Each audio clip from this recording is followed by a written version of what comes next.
morning. Good morning. Well, several weeks ago, several of you participated in the Ash Wednesday service that we had here, where we looked at the symbolism. And the theme for Unity Worldwide was to have us look at what we would like to fast and feast on. You know, the old model is, if I give up my chocolate, if I give up eating meat on Friday, and so on, then I would be really holy, without not really putting much spiritual depth to it, right?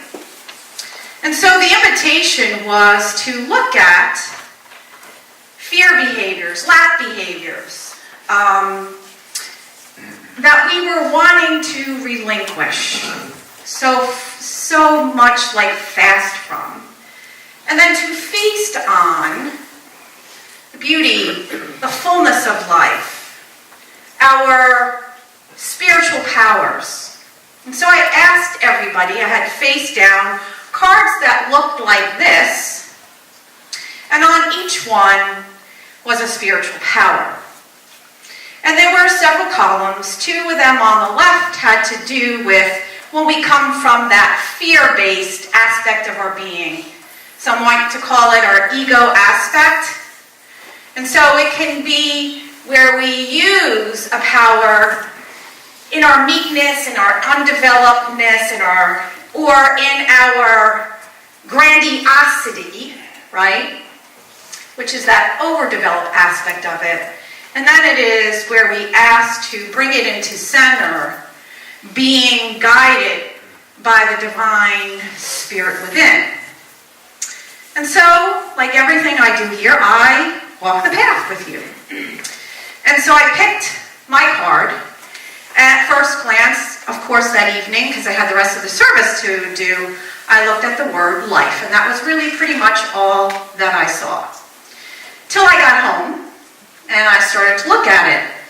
So I started looking at the underdeveloped, overdeveloped, and I'm looking and it says, lifeless, lethargic, unable to accomplish what needs to be done, apathetic, sickly, attached to illness. And I said, oh my God, that's my son. And then I looked at the next column. A frenetic kind of energy, hectic, agitated, unhealthy, concern from that agitated place of being. And I said, oh my God, that is my son. You see, a few days prior to Ash Wednesday, I awoke to hear sounds in my son's room, to see him in seizure, choking. And I rush in to roll him on his side, and when he awoke from the seizure, he could not breathe. So we called 911, and I have to say, the feeling of grace, the feeling of the presence like Jesus spoke of as Paula read, I felt the palpable presence of Spirit. My body was trembling, but yet I felt the grace. I felt enveloped. And right before I came to the Ash Wednesday service, he was released from the hospital, and he was having a reaction to one of the medications, and he was in an agitated state. My whole way here, he was calling and screaming, and my body shook, and I went from that grace-filled state to that fear. Now, I could fool myself, right, and say, oh, this card's all about my son. Guess what? Don't we always read something, look at something, oh, this would be nice for so-and-so. Have you ever done that? This was meant for me. Fully for me walking this path. Yes, my son is on the path. I am on the path with him. And so I look from my inner centeredness to enliven, to begin again, to see with fresh eyes, to resurrect to new life, wholeness. Wholeness. How could I see wholeness? How could I see life when I have the memory seared in my brain of him choking? How could I see wholeness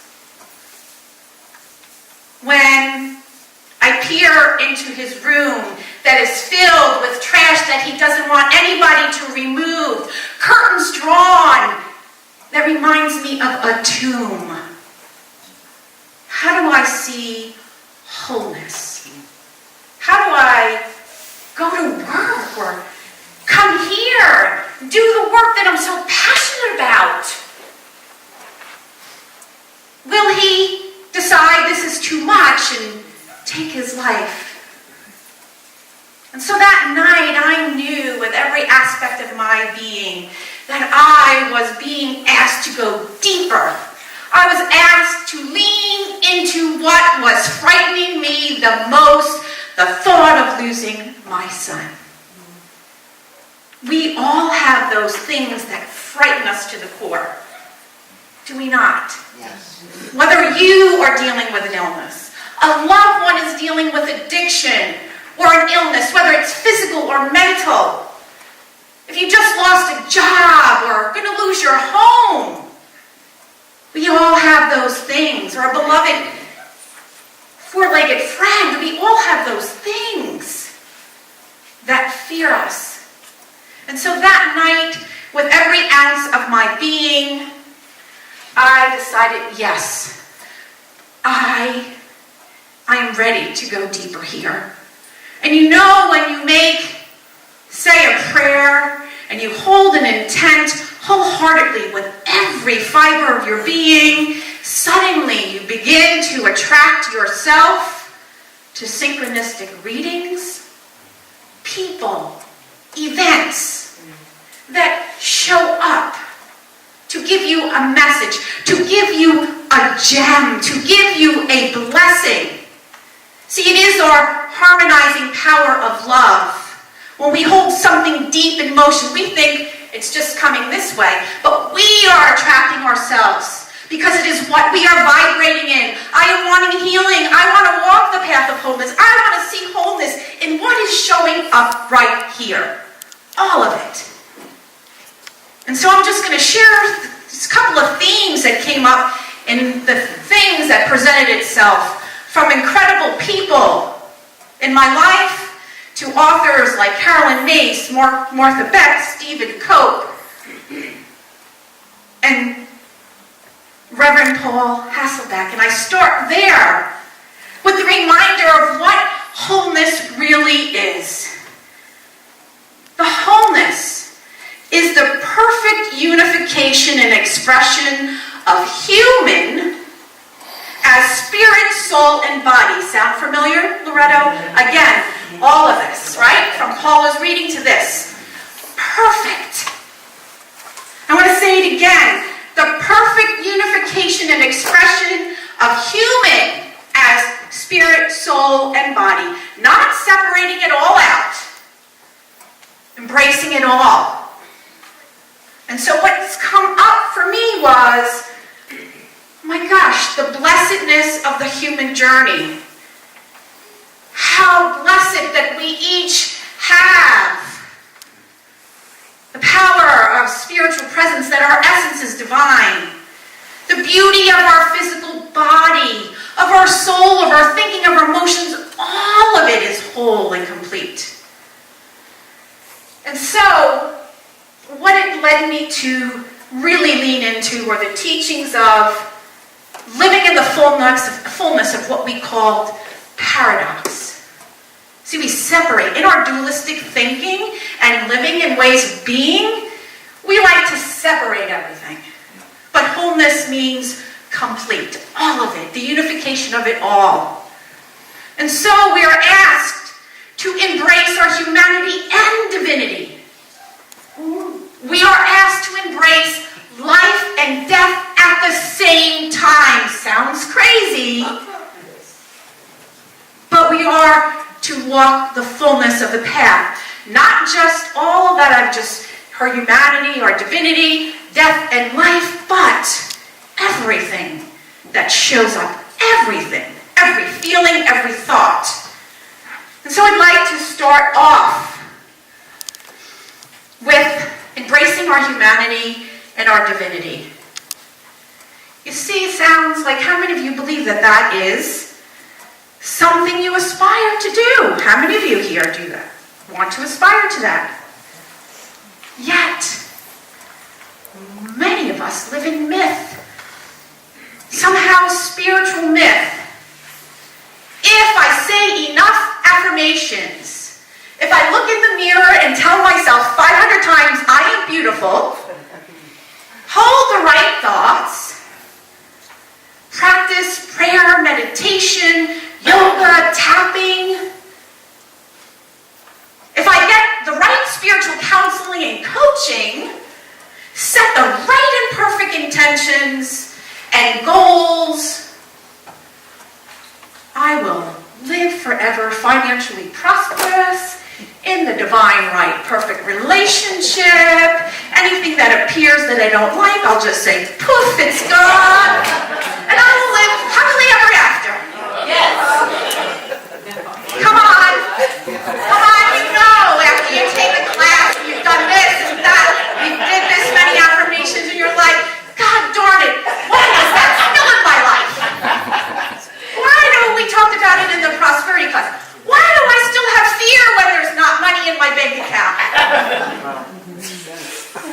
Because we're walking in the physical reality.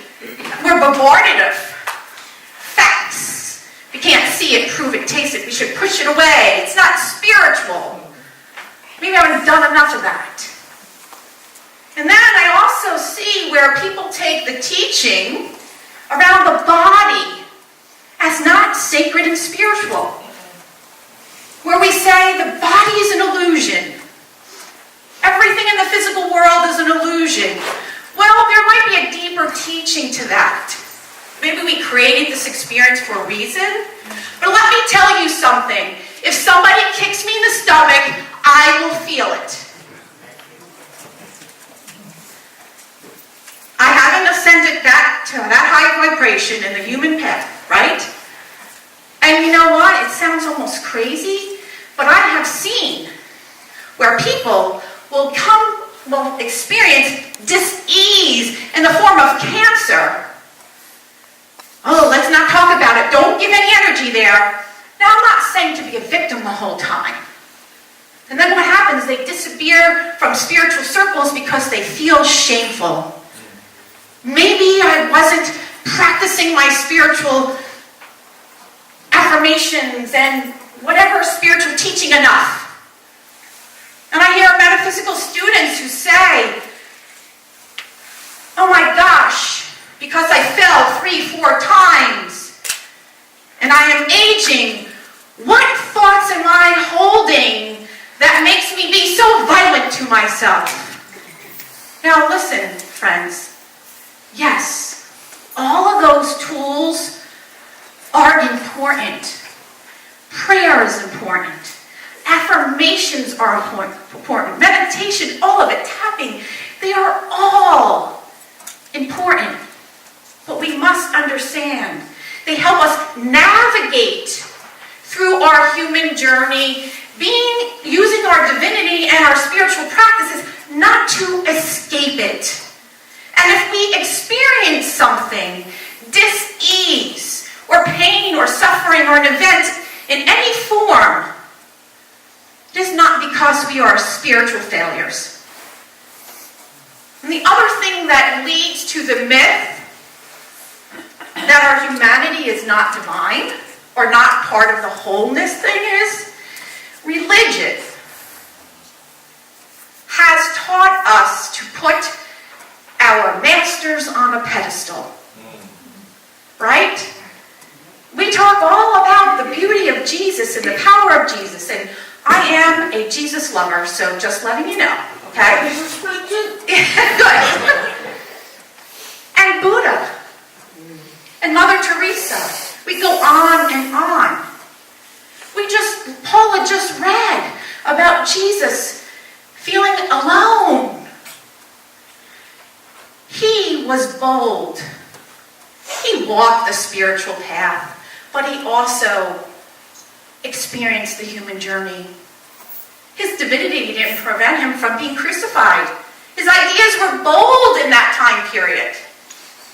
And Buddha himself, who was wealthy, felt discontent and moved into the heart of suffering to be with the people. Jesus walked into, be with the lepers and the sick and unhealthy, to love them, to help them, to see, to remind them who they were. They didn't run the other way. And we have modern day mystics. We have Desmond Tutu, the Dalai Lama, who have experienced cancer several times. And we also have Thich Nhat Hanh, who's experienced stroke and could not speak. And do you know what they say? They say embrace it all. They say, they use it as their dharma or their sacred calling, as the doorway into being more open-hearted, the doorway to find life. Wow. Again, to see it in all that exists. And so I just would like to share a quote that we read in our Thursday class. They see the suffering as part of our journey, the doorway to life and love, and there was a quote in there in Blessings in Disguise in the story that Martha Beck had shared from a 13th century Buddhist. To be enlightened is to be without anxiety over imperfection. I'm going to read it again. To be enlightened is to be without anxiety over imperfection. See, we have this belief, enlightenment is that we're walking on water. Right? Our wind, the hair is blowing. The wind is blowing our hair even though I don't have a lot. And I'm in this gown. I am it. Yes, I am that. I am all of it. And so it moves us into also embracing life and death at the same time. Marion Woodman, a Jungian psychiatrist or analyst, mystic, teacher, author, and one of her audios that came into my mailbox, another synchronistic event. And it says, what if we embrace life and death at the same time? Wow. I don't just have to look for the life or the wholeness and the suffering of George, but I can feel the pain too. I can notice that something in this void time is happening and I don't maybe understand it, but I can embrace that as well. And so in the great work of your life, in the chapter that says, when difficulties arise, embrace that as your dharma, Stephen Cope shares an excerpt from the Bhagavad Gita where Lord Krishna is talking to his disciple Juno, and he says this: you see life and death as opposites, as if you have to choose one over the other, and of course, you choose life. But don't you get it? You have to choose both. Life and death are not enemies. They are not opposites at all. They are inextricably bound to one another. You cannot really choose life without also choosing death. Death is inevitable for the living, and birth is inevitable for the dead.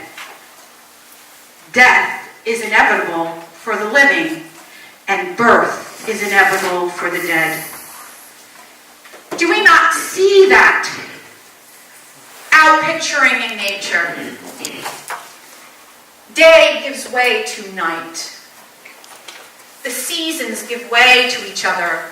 We are in the fullness of the beauty that Mary just sung about spring, the signs of life.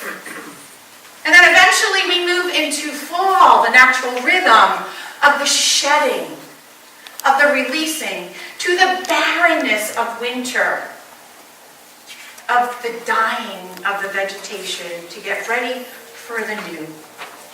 And we are in the Easter season, and the metaphysics of the crucifixion, the void, and the resurrection speak of the natural, cyclical nature of life, the wholeness of our experience of life. The crucifixion, the suffering, the death, the endings, that which is wanting to be let go of, the void, that time period, like the fall, where I am shedding old beliefs. What doesn't, behaviors, what doesn't serve me. There's a releasing. You know, it's like the cleaning we do. We must clean out before we get ready for the new. And then finally we try on the fullness of the experience with new consciousness. And we are suddenly resurrected to new life. And that is part of it. So my friends, what would it be like if we could embrace all aspects of the journey as sacred, as holy, W-H-O-L-E-L-Y,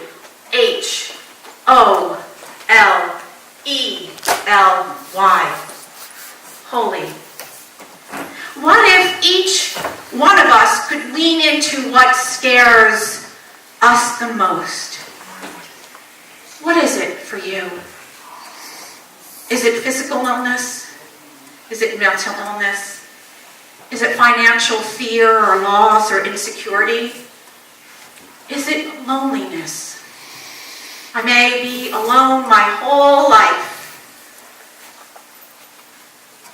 And what if we let go of the resistance to allow it to fully have its way in us, to teach us? You see, resistance comes in the form of grasping. I want to hold on to how I think it should be. I want to hold on to what feels comfortable. And then there's the avoidance, right? Where we hide in the shadows, pretend something doesn't exist, or we declare war on it, and we are going to eradicate it. All parts of resistance. In the great works of your life, Stephen Cope shares a story about his father experiencing Alzheimer's. And the form of resistance his mother had was, let's pretend it's not happening, because we're going to give power to it. And so she would get in the car with him, let alone he would blow through stop signs, get lost, put him and her at danger, because if she gave any power to it, maybe it wouldn't be their experience. And so I ask you, instead of resisting, to embrace every feeling.